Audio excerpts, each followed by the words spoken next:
Welcome to On The Bit, your weekly preview of the weekend's racing. I'm Dave from Dream Thoroughbreds, and with me is Lenny from Bluegrass, Bloodstock. How are you, Lenny? Very good, Dave. This week we come to you from Flemington, the venue of the Group 1 Victoria Derby. We're in the media room tonight, the Victoria Derby, one of the great races on the calendar. Last week saw the defeat of the favourite, It's a Done Deal, which opened up the race for his opponents. And so who do you like in the Derby this week, Lenny? Well, I've been on the horse for a long time, Dave, and I'm not going to be swayed by last week. To me, I've followed him since his Ellerslie win in New Zealand as a 2-year-old. He's by High Chaparral out of a Zabeel mare. He's bred to stay all day. Yep. And he races like a stay. He gets back, he relaxes and finishes the races off. He was beating the best horses in Sydney. He won the Spring Champion Stakes. It was a barnstorming win. He's come down and it was a farcical run affair at Moonee Valley around a tight track. He had to make a big run, come round them, and he got to Super Cool at the turn. He was there to attack, but Super Cool kicked. And it was just the run that took its toll. And I think you'll find that get back to Flemington over the 2500, it's a capacity field. There should be enough speed there for him to work his way into the race and be the winner. Yep. Yeah, no doubt. I thought you'd pick It's a Done Deal. I thought last week he was probably, he wasn't out to break any records. He was probably just in for the run before the Derby. But I can't help be impressed by Super Cool's win after watching the replay a number of times. I just love the way he pinned his ears back at the 200 and sprinted away from It's a Done Deal when he was there to pounce at the turn. This gelding has improved with every run this campaign, will derive a lot of benefit from the run. He's a really big, scopy 3-year-old. I think he'll be strong over the last 200 of this week's race. I think he's on the bit and we'll be backing him each way at the $7. It's a Done Deal is a smaller, lighter frame colt. He's had a longer campaign, started mid-August. I do think he's the danger, but I'm just a little bit worried it may be one run too much for him, so into his campaign, that is. But I no doubt he is a true stayer, so they're the two. Also on the program is the Group 1 McKinnon Stakes over 2,000 metres, which is the other feature on the card. It's generally been used as a lead-up for cup runners in the past, but over the last 5 years it's really become a quality weight for age race in its own right. So yeah, who do you like in the McKinnon this week, Lenny? Logic tells you Ocean Park. He's won 4 Group 1s in a row. He's $1.55 and pretty short. Very short. He's never backed up before in his life. He had a hard run last week. He had to pull ground off a horse with 49.5 kilos. I'm going to stick my neck out here. I know I've picked him before, but he failed to run a 1.5 miles, and that's December draw. I think he's drawn barrier 1 and he's going to get a lot of favours. As long as Glass Harmonium doesn't jump, he's going to dictate the race. Yeah. Back to Flemington, he's a Flemington horse, and his form prior to the Caulfield Cup was first rate. Yeah. And I think as long as he's come through that race all right, which no doubt he hasn't because Mark Kavanagh wouldn't run him otherwise, he's going to make it very, very hard horse to catch for Ocean Park. Yeah, I absolutely agree. Huge win by Ocean Park last week, 11 out of 10 right by Glenn Boss. Just one of the best rides I've seen. But do you really want to back him at $1.50 this week after he's had his grand final last week? I can't believe December draws $9 for this race. Has everyone forgotten how good this horse is at Flemington? 6 starts, 4 wins and a third at the track. At the 2,000 metres of Flemington, he's had 4 starts for 3 wins and 1/3. He just didn't run the 2400 last time in the Caulfield Cup, but he is right there in the box seat at the turn. Rod eased him down over the final 200 when he had no chance of winning. So he, really where he finished, I think, was not really significant to how good he is. That does mean I'm tipping Michael Rod to win the Derby and the McKinnon Stakes, so I'm tipping him to have a huge day, but I think this horse will be in front of Ocean Park at the 200, and I think he'll have enough in him to keep Ocean Park at bay, so I'll be backing him and I think he wins on the bit. Another feature on the best day of racing in Australia, by the way, Derby Day, is the Group 1 Coolmore Stud Stakes over 1,200 for 3-year-olds. And what a super race this is, Lenny. What do you like in this race, mate? It's an absolute ripper. I was taken by Snitzelin's win last start. She was gone. She picked herself up off the canvas and she got up. She's a winner, this horse. She's when the chips are down, she just finds a way to win. She's won down the straight, and the thing about the Coolmore, you're not penalised for being a winner. It's set weights, Yeah. So I think she's going to be right there, and in my mind she'll be winning. The X factor is Nachita. She had great form last prep, and she has worked well down the straight. So that would be my watch horse. She had a good workout on Tuesday, didn't she? Snitzelin got off the canvas last start to win against the boys, but they've got an extra run under their belt and comes into this race a lot fitter for their run 3 weeks ago. So I'm leaning towards the gelding Fire Thunderbolt to win this race. Even though I'm not a big fan of barrier 1 in these straight races, as we've seen over the last 2 weeks, good jockeys overcome bad barriers, and I think Craig Williams will be able to manoeuvre him to the centre of this track with about 200 metres to go. Last start he took a sit behind the pace, ranged up 3 wide, wobbled around the turn, hit the lead against Snitzelin, but seemed to lack the hard race fitness to actually finish off the race and win. But he's unbeaten second up. He's won down the straight before, which is an advantage. I think he's ready to win on Saturday, and because he's had the experience down the straight, I think at $9.50 fixed odds, great each way value. And the final Group 1 for the day is the Maya Classic over 1600 metres for fillies and mares, and another super race on this Derby Day program. Who do you like in the Maya Classic, Lenny? It's a great race. It's my favourite, Dave, on the card of racing. I love it. And for mine, on the bit, Streamer. I love this mare. She was emphatic last start of her win at Caulfield. She had to work across to get to the front, and once she did, she controlled the race. Huey Bowman just controlled the race beautifully, and then she showed a tremendous kick on the turn.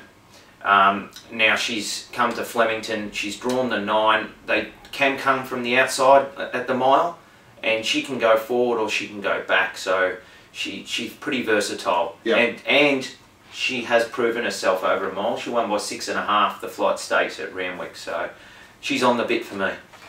Yeah, good race. I'm going for one of my favourite mares in Secret Admirer to win this. She was ridden upside down the Caulfield Cup last start in an effort to put herself into the race and try and win it. She was beaten 6 lengths, but her effort was excellent under the circumstances. She gets back to a right trip of 1600 against the mares. The last time she ran against mares was in the Group 1 Coolmore in the autumn. She finished second in that race, but gave the winner 4.5 kilograms. She's at level weights on Saturday, which gives her a significant advantage. A nice barrier to get a smother. She's also a previous winner of the Flight Stakes, and I think she gets a chance to produce a big finish here and win on the bit. So on this Derby Day program, we said we're on a great days of racing. Any value bets you found on the day, Lenny? Yeah, race 8, number 3 for me, Dave, Pampalone. I think he's a great price at about the $8 or $9 mark. Yeah. This horse won the shorts very, very impressively first up. Then came down to Melbourne first time round Caulfield, ran a 4th to Buffering. He was a really good run. I had a look at him in the yard. He's a big, strong horse, and he looks to me like a horse that would love Flemington. Yeah. Love the straight 6. He's won over the 1400. Which I think is important, especially your first time going down the straight. You need that bit of stamina. Yeah. And I think at the price, I think he's going to be mighty hard to hold out. Yeah. Yeah, you must have read my script, Lenny, because race 8, number 3, Pampalone. Mate, this guy's been set for this race. I can't wait till he gets to Flemington at 1200. He is a big, strapping horse. The weight's not going to affect him one bit. The 1,000 metres he ran last week was just a tune-up, I reckon, just to get a run into him before this. He was still coming at the line. It looked like he was really just starting to get going at the 1,000 metre mark. The extra 200 is going to be right down his alley. Huey Bowman goes back on. Huey's won his last 2 rides on this horse. Yeah, this is the race for him. 8-1 fixed odds. He's backing for plenty. He won't miss the place. This is the right race for him. He's on the bit. I'll throw in another one, race 1, number 8, Union Gap. He ran 3rd last start at Flemington 4 weeks ago at 1400 after missing the start. He's been waiting for this Carbine Club Stakes. He actually beat Super Cool to the line on that day, even though it was probably not Super Cool's right distance, but the way he finished was great. He's been pretty much saved for the race. The 1600 will suit him. It'll be giving him a start, but he was strong to the line. I think it's a very even race. He was 7-1. He's actually been backed into $6 today. Yeah, he's on the bit for mine, Union Gap. So Lenny, the on the bit special for the weekend. Who do you like as your on the bit special? Flemington again. Race 2, number 1, Gatewood. Yep. Arguably should be unbeaten in Australia. He's run everyone. Saw his run in the Herbert Power. He was extremely unlucky. Yep. Went to a small field in the Geelong Cup. Yeah, they ran it along pretty slow, but it was a small but select field. Yeah. But he did enough. He was workmanlike and got the job done. He's drawn a great gate and great gate 3. He's just going to control the race on the speed, and I think he's just on the bit. He's just a proven stayer here, and I think he just wins. Yeah, I think Bossy's declared him actually as well. So yeah, you don't really see jockeys declare horses like he has during the week. For mine, Flemington race 3, number 4, Zydeco. She ran 3rd in 1,000 guineas last start, flashing home from the rear of the field at level weights. She gets a 2.5 kilo turnaround in this race, or advantage in this race against Dear Demi, her main rival. Suited by the step up to 2,000 in Flemington. Nothing more to say, on the bit, just wins, best bet of the carnival, get on. She's $2.90 for Saturday's race, that is great value. Use her as your banker all week, all day, just get on, she can't lose. I got some mail that she worked very well to some whispers at Mornington during the week. Yeah, she wins, and she'll win the Oaks on Thursday, but she'll be odds on Thursday. Get on Saturday, Wakeful. Off the bit, who's your lay of the day this week, Lenny? We're going to Sydney. Yeah, race. You like laying them in Sydney? Yeah, I like laying them in Sydney. Race 5, number 7, didn't cost a lot. Yeah. This horse for mine, he's only placed 3 times at the track. He's shown more of a liking as a fresh horse. He's won, you know, 1st and 2nd up. This is his fourth run in this campaign, and his form's also been on wet ground. It'll be firm on Saturday. He's opened up at $2.80 with TAB Sports Bet. Yeah, I think that's way too short for a horse that's got those negatives about him. So he's my lay off the bit for mine. Off the bit for me, race 4, number 11 at Flemington, Nikita. She's $3.60 favourite in this race. She hasn't had a run for 6 weeks since her last run. She tried to, she ran the Group 1 Golden Rose against the Colts and Geldings that day. She hit the lead but was run down. I think this is a harder race. I don't like the fact that she hasn't had a run. There's some race fit horses in this race. She's just too short for mine. She's first time down the straight. Too many question marks. She's off the bit for mine. I can't see. I can't have her. There's too many chances in the race, too many good horses in that race. So yeah, that's a great Derby Day program. Really looking forward to this week's racing. Lots of value this week. Quinellas, trifectas. Recommend you sort of throw in Lenny and my tips for each race, and throw in your own in multis around your Quinellas and your trifectas, and you should get good results out of them. So hopefully you have a good weekend on the punt. Now we'll just give you some early tips for the Cup. So what's your early tip for the Melbourne Cup on Tuesday, Lenny? Because we won't see everybody until next week. No, that's right. Going off the Caulfield Cup, I was really taken with Mary Kane's run. Yep. Now, I wouldn't back him now. I'd watch the weather forecast. They are predicting rain on Tuesday. If we do get the rain, he needs that moisture in the track. Yeah, he's flying. But for me, I'm going to be following a horse that I followed into the Cox Plate, and I thought he was an absolute awesome run, and that's Ethiopia. He may be just a year short, a year too early for him, but this horse he's just knocking on the door. He's got the right weight to win it. Yeah. So yeah, he's taken the necessary steps. He was a great run last week in Cox Plate. I'm still sticking with the European stayers. I love the European stayers that had a run here. I'm going to stick with My Quest for Peace. I think Dunedin is the measuring stick. But with 59, I'm aiming for the horses around the 53, 54 kilos. I like My Quest for Peace. He was a great run in the Caulfield Cup. He hit the lead at the top of the straight. He just didn't have the sprint to stay with them when they sprinted at the 200, but he was still coming at the line, and it looked like he was crying out for the 3,200 metres. I think the 32 at Flemington suits him down to the ground. So he's about $25. I think he's great value.